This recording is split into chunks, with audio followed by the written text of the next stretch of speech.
Assalamualaikum warahmatullahi wabarakatuh. Baik anak-anakku sekalian, hari ini Ibu akan menjelaskan materi tentang jurnal khusus. Sebenarnya jurnal khusus ini sudah Ibu jelaskan lebih lengkap minggu kemarin dan minggu kemarinnya lagi anak ya.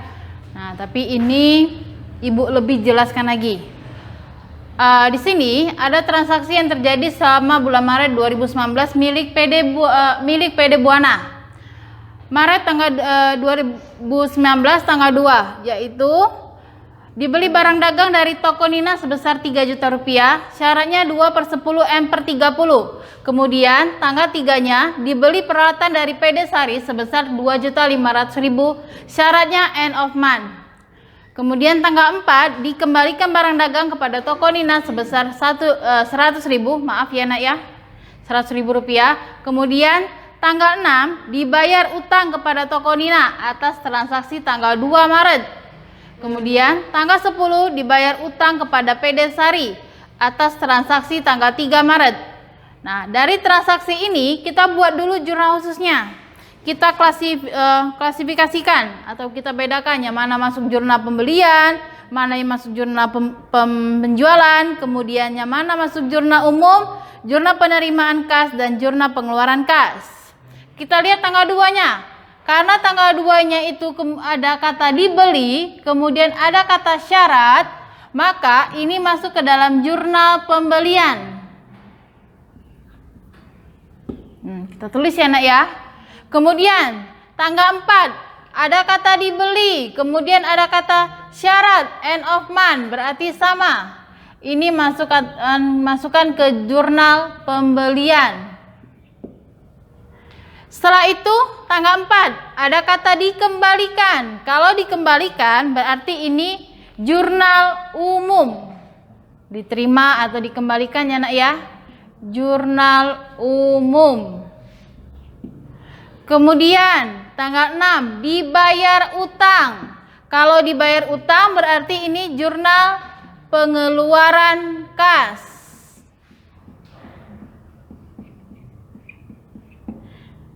Tanggal 10 sama seperti tanggal 6 dibayar utang, ada katanya ini, berarti ini sama, yaitu jurnal pengeluaran kas.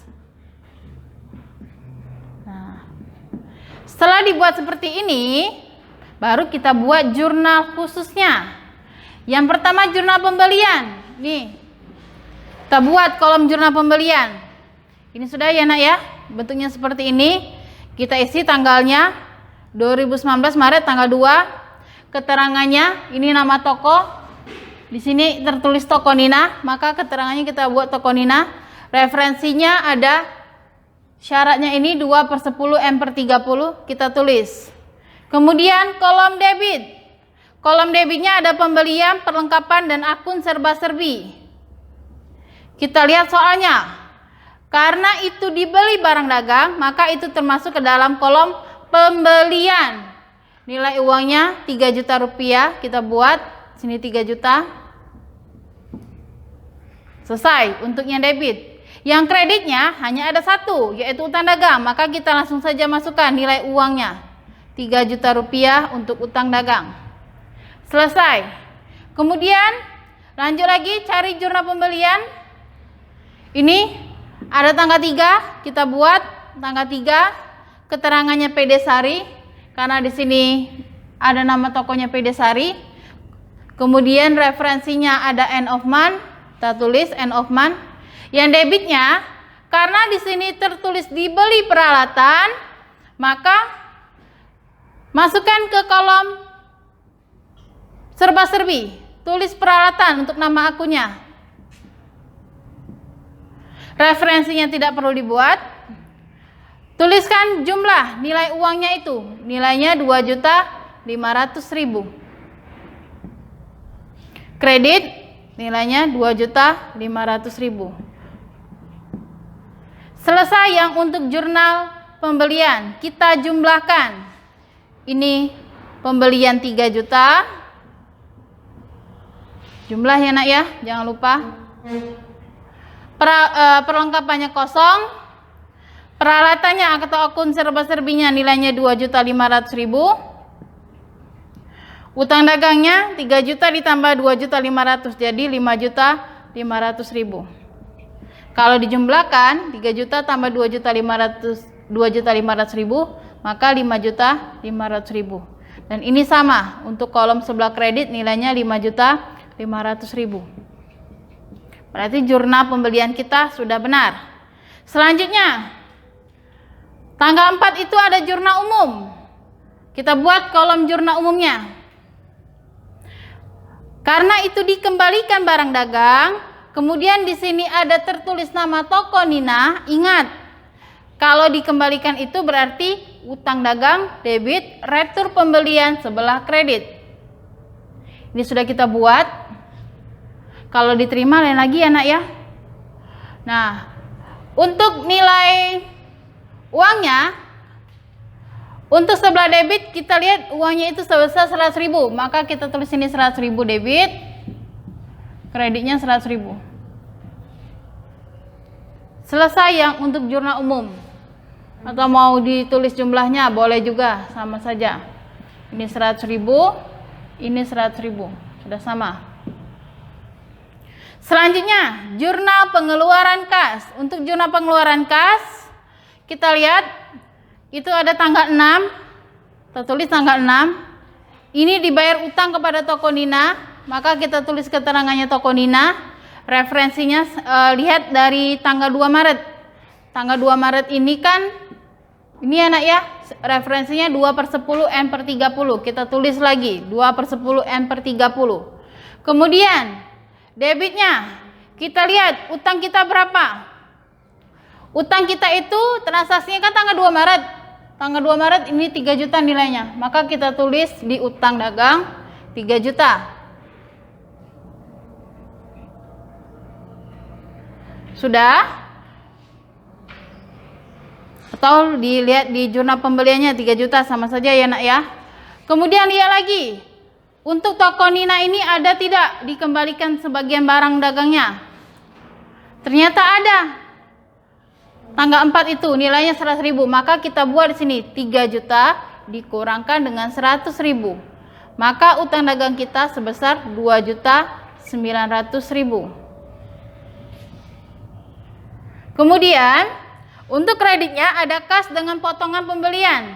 Kita lihat di sini, referensinya kan 2/10/30. Transaksinya itu tanggal 2, kita hitung. Dari tanggal 2 ke tanggal 6 dia bayar, itu berapa hari? 2, 3, 4, 5, 6. Berarti 4 hari. Maka dia mendapatkan potongan sebesar 2%. Maka kita tulis ini, 2% dikalikan nilai utang kita 2.900.000. Maka potongannya sebesar 58.000. Maka untuk kasnya 2.900.000 dikurangkan dengan 58.000. Maka kas kita menjadi, kita kurangkan ya nak ya. Kemudian maka kas kita menjadi 2.842.000. Potongan pembeliannya 58.000. Kita cek sama tidak 2.842.000 ditambah dengan 58.000.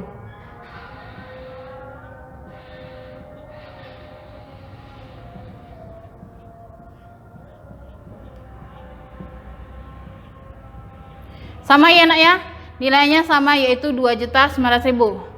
Kalau sudah seperti ini berarti jurnalnya sudah benar. Selanjutnya tanggal 10. Tanggal 10 itu kita membayar utang dagang kepada PD Sari.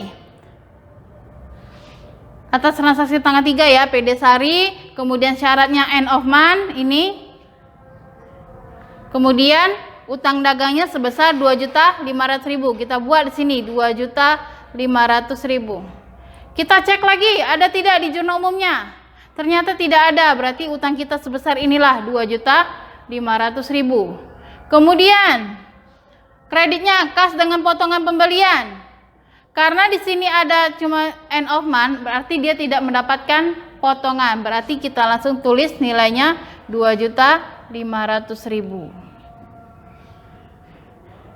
Potongannya tidak ada. Kita jumlahkan.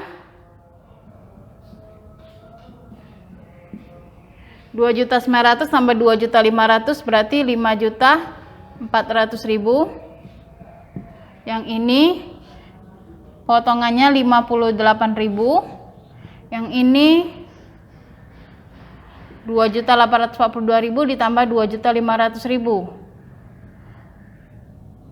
5.342.000. Itu saja ya nak ya yang dapat ibu sampaikan. Lebih dan kurang ibu mohon maaf. Wassalamualaikum warahmatullahi wabarakatuh.